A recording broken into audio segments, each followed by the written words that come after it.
తెలంగాణ రాష్ట్ర ప్రభుత్వం ప్రణాళిక లేకుండా రైతు రుణమాఫీ చేయడం వల్ల రైతులు కష్టాలు పడుతున్నారని బీజేపీ ఓబీసీ రాష్ట్ర నాయకులు న్యాయవాది మున్నూరు రవీందర్ ఆరోపించారు. ప్రతి రైతుకు రుణమాఫీ చేసే వరకు పోరాటం చేస్తామని అన్నారు. ఆంక్షలు లేకుండా ప్రతి రైతుకు రుణమాఫీ చేయాలని ఆయన డిమాండ్ చేశారు. వనపర్తి జిల్లా కేంద్రంలోని ఫంక్షన్ హాల్లో ఆయన విలేకరుల సమావేశంలో ప్రసంగించారు. ప్రతినిధులే కానివ్వండి, ఇన్ఛార్జీలు కానివ్వండి, వాళ్లకు ఈ విషయం మీ ద్వారా తీసుకెళ్తా ఉన్నాము. దీంతోపాటు ఇంకొక ముఖ్యమైన విషయము, రేపు మా రాష్ట్ర అధికార ప్రతినిధి రుద్రమాదేవి వస్తూ ఉంది.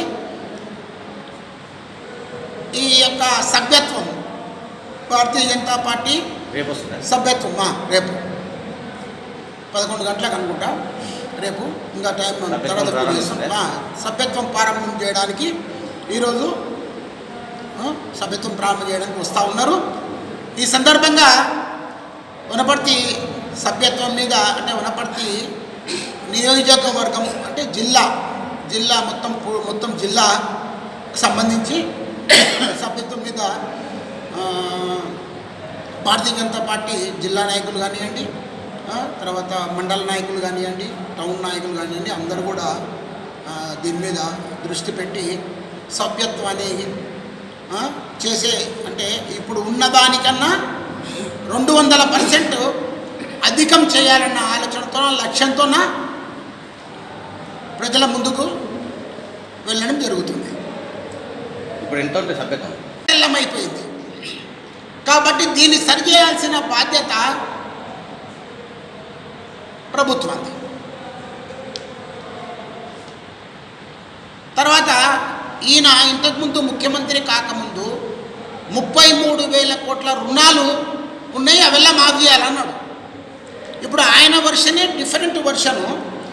మళ్ళీ ఇప్పుడు 17,000 కోట్ల రూపాయలు నేను మాఫీ చేసినాము, మిగతా మాఫీ చేస్తామంటాడు. ఎప్పుడు మాఫీ చేస్తామనేది ఏం చెప్పడు.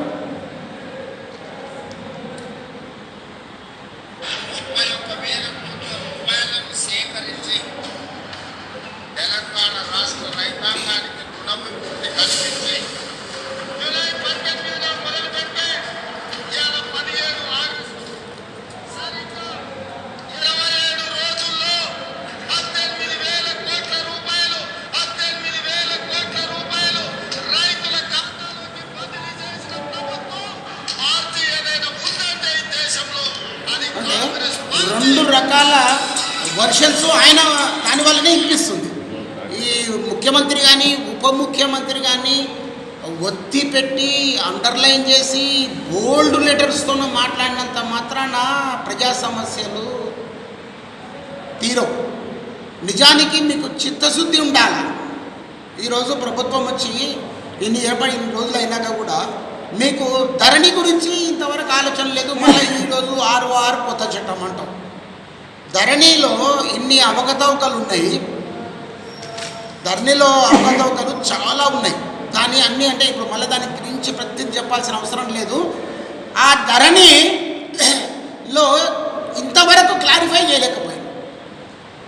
ఇంతవరకు దాని యొక్క లోటు క్లారిఫై చేయలేదు.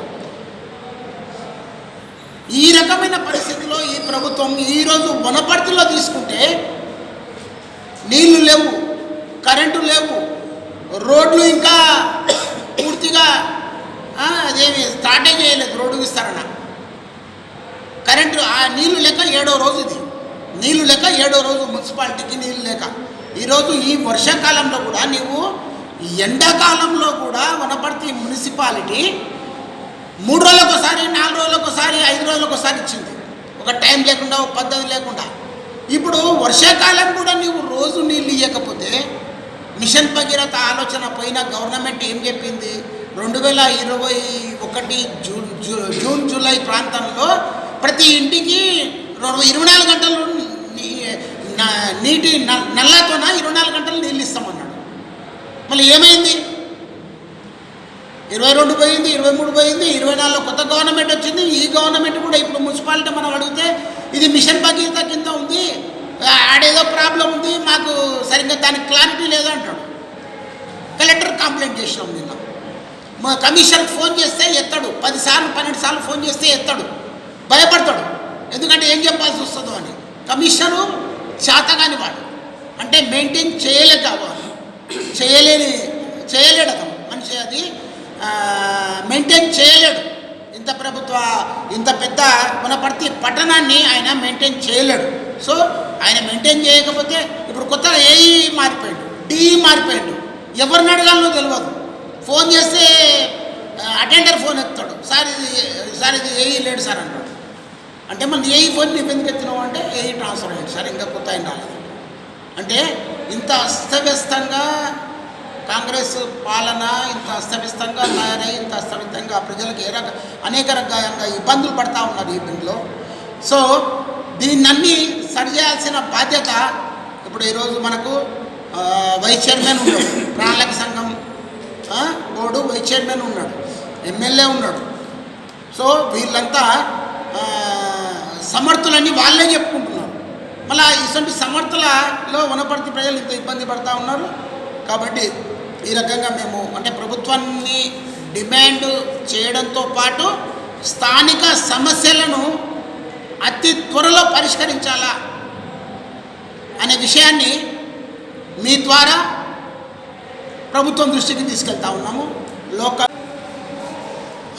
ముఖ్యంగా బర్నింగ్ ప్రాబ్లం ఏంటంటే ప్రభుత్వము ₹1,00,000, ₹1,50,000, 2 లక్షలు రుణాలు మాఫీ చేస్తామని చెప్పి పెద్ద ఎత్తున దాన్ని సంబరాలు చేయాలని చెప్పి ఢిల్లీ వెళ్ళి ముఖ్యమంత్రి అక్కడ కాంగ్రెస్ ముఖ్య నాయకులను అధినేత్రిని పిలిచి సభ జరిపించాలా, అదో పెద్ద పండుగలాగా చేయాలని చెప్పి ప్రకటనలు, దానికి ప్రతిపక్షాల స్పందన విషయం గురించి మనం ఆలోచన చేస్తే అసలు ప్రభుత్వం చెప్పింది ఏంది, చేస్తున్నది ఏంది అని ఆలోచన చేస్తే ఈరోజు ₹1,00,000 ఎంతమందికి అప్పులు ఉన్నాయి, 1.5 లక్షలు ఎంతమందికి అప్పులు ఉన్నాయి, 2 లక్షలకు ఎంతమందికి అప్పులు ఉన్నాయి. దీంట్లో విధి విధానాలు ఏమన్నా ఉన్నాయా? నిధులు విడుదల చేసినామంటున్నారు, ఖాతాల్లో జమ చేసినామంటున్నారు. మళ్ళీ ఎవరి ఖాతాలో జమ చేస్తున్నారు, ఏ ఖాతాలో జమ అయినాయి, అట్లా ఎంతమందికి జమ అయినాయి, అందరికీ అయినాయా లేకపోతే 50%, 75%, 25% అనేది క్లారిఫికేషన్ లేదు. ఈరోజు ప్రతిపక్షాలు బీఆర్ఎస్ వాళ్ళు అడుగుతున్నా కూడా, భారతీయ జనతా పార్టీ పెద్ద ఎత్తున దాని మీద అడుగుతున్నా కూడా ఈరోజు ప్రభుత్వం నుంచి ఎలాంటి స్పందన లేదు. ఈరోజు అనేక మంది రైతులు ఇంకా మాకు పడలేదేంటి, ఎప్పుడు పడతాయి 2 లక్షలు, మళ్ళీ ఇప్పుడు ఏమంటున్నారు 2.5 లక్షల దాకా మాఫీ చేస్తామంటున్నారు. అసలు వీళ్ళకి ఐడియా ఉందో లేదో, అగ్రికల్చర్ రుణాలు అంటే పెట్టుబడిదారీ సహాయం కోసం తీసుకున్న రుణాలా లేకపోతే మార్టిగేజ్ చేసి తీసుకున్న రుణాలా అనేది ఇంతవరకు క్లారిఫై చేయలేదు. మీకు అర్థమై ఉండొచ్చు. క్లారిఫై నేను చేయడం ఏంటంటే, మార్టిగేజ్ రుణాలు అంటే మన పొలము బ్యాంకు పేరు మీద మార్టిగేజ్ చేసి హార్టికల్చర్ లోను మిగతా అంటే అది కూడా అగ్రికల్చర్ కిందకే వస్తాయి. ఆ రకంగా చేసినవి కొన్ని ఉంటాయి.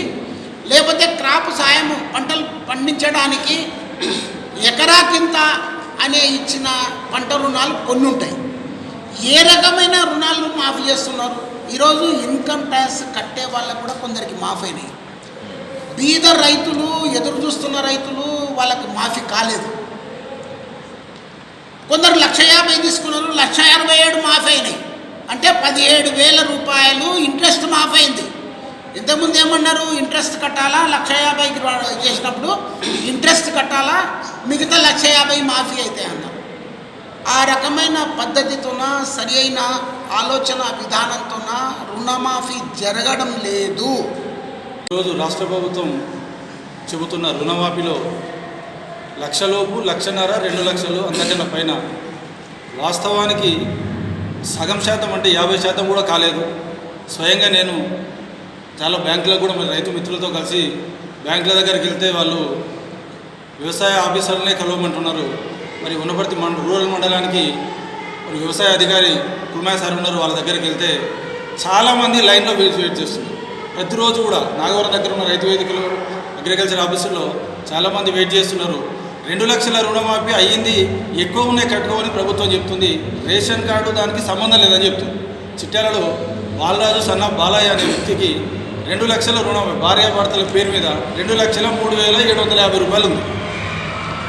ఆయన ఏవో దగ్గరికి పోయి కలిసిపోయినాం, సరే నేను 3,750 కడతాను, నాకేమో కోఆపరేటివ్ సొసైటీ ఉంది, మా వారికేమో ఇంకో బ్యాంకులో ఉంది, ఏ దాంట్లో కట్టాలి, కడితే మీద 2 లక్షల రూపాయలు వస్తాయి కదా సార్, కట్టొద్దు, ముందుగా మీరు ఒక అప్లికేషన్ ఫామ్ ఇవ్వండి, రేషన్ కార్డులో ఎంతమంది ఉన్నారో ఆయన 3 కొడుకులు 2, మొత్తం 5 మంది రేషన్ కార్డు ఆధార్ కార్డులు ఇవ్వండి, బ్యాంకు ఒక ఖాతా నెంబర్లు ఇవ్వండి, సెప్టెంబర్ 1వ వారం దగ్గర మీకు బ్యాంకులో కట్టొద్దు, అప్పటిదాకా డబ్బులు రాలేని చెప్తుంది ప్రభుత్వం. అధికారులు చెప్తున్నదేమో, ఆఫీసర్ మంత్రులు ముఖ్యమంత్రి చెప్తున్నది ఈ విధంగా ఉంది. మరి వాస్తవంగా క్షేత్రస్థాయిలో ఈ విధంగా ఉంది. ఎవరికి కూడా 2 లక్షల పైన ఉన్న వాళ్ళకు 1000 రూపాయల పైన ఉన్నా సరే నేను కట్టుకుంటే బ్యాంకులు అంటే కూడా బ్యాంకు వాళ్ళు యాక్సెప్ట్ చేసే పరిస్థితి లేదు. అందరూ కూడా లైన్లో వెలువడి మరి రైతు వేదికల దగ్గర వ్యవసాయ ఆఫీసర్లకి వాళ్ళ చుట్టే తిరిగే పరిస్థితి ఉంది. కాబట్టి ప్రభుత్వం ఆలోచించి దీన్ని రుణమాఫీ వెంటనే చేయాలి. లేని పక్షంలో మరి భారతీయ జనతా పార్టీ వనపర్తి జిల్లా పార్టీ తరఫున నెక్స్ట్ ఏం కార్యాచరణ చేయాలనేది జిల్లా పార్టీ పెద్దల సూచనతో అదొక కార్యాచరణ తీసుకోవడం జరుగుతుంది. అదేవిధంగా భారతీయ జనతా పార్టీ 2022 నుంచి వనపర్తి సహకార కేంద్ర బ్యాంకు మన ముందు భాగంలో ఉన్న కోఆపరేటివ్ కాంప్లెక్స్ మీద ఉద్యమం చేసింది. అద్దెలు వసూలు చేసుకుంటున్నారు, డీసీసీబీకి ఏమో ఫ్రీగా ఇచ్చినామని చెప్పింది వీళ్ళు.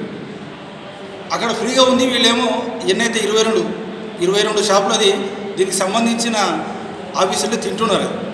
మరి 22 షాపులు ఎవరు కూడా ఒక 4,000 5,000 అట్లకెళ్ళి పొట్టి శ్రీరాములు చౌరస్తాలో కిరాయికి షాపు దొరికే అవకాశం లేదు. 15,000 పైన అయితే 6,000 రూపాయలు మరి డిపాజిట్లు యథావిధంగానే. ఇంతకుముందు డీసీపీ చైర్మన్ నిజాం పాషా గారు ఉన్నారు, మేము డీసీజీపీ అక్కడ ఇచ్చిన నాగోడ్లో కూడా కంప్లైంట్ చేయడం జరిగింది, 2 సార్లు ధర్నా చేయడం కూడా జరిగింది. మరి నిన్ననే మరి పాన్గల్ సొసైటీ అధ్యక్షుడు మామిళ్ళపల్లి విష్ణువర్ధన్ రెడ్డి గారు డీసీజీపీ చైర్మన్గా ఎన్నికైనరు. కానీ వారి హయాంలోనన్నా నిజంగా కూడా ఎవరు పొరపాటు జరిగింది, ఆఫీసర్స్ సుధా సింగిల్ విండో లేదా డీసీసీబీలో తక్షణమే వారి యొక్క అగ్రికల్చర్ వ్యవసాయ శాఖతో దాని ద్వారా మరి విచారణ జరిపించి కోఆపరేటివ్ బ్యాంకు ద్వారా విచారణ జరిపించి బాధ్యులను శిక్షించాలని భారతీయ జనతా పార్టీ డిమాండ్ చేస్తుంది. లేని పక్షంలో దీనికి కూడా ఉద్యమ కార్యాచరణ మరి జిల్లా పార్టీలో ఆలోచించి పెద్దల సూచన మేరకు తీసుకోవడం జరుగుతుందని తెలియజేస్తుంది.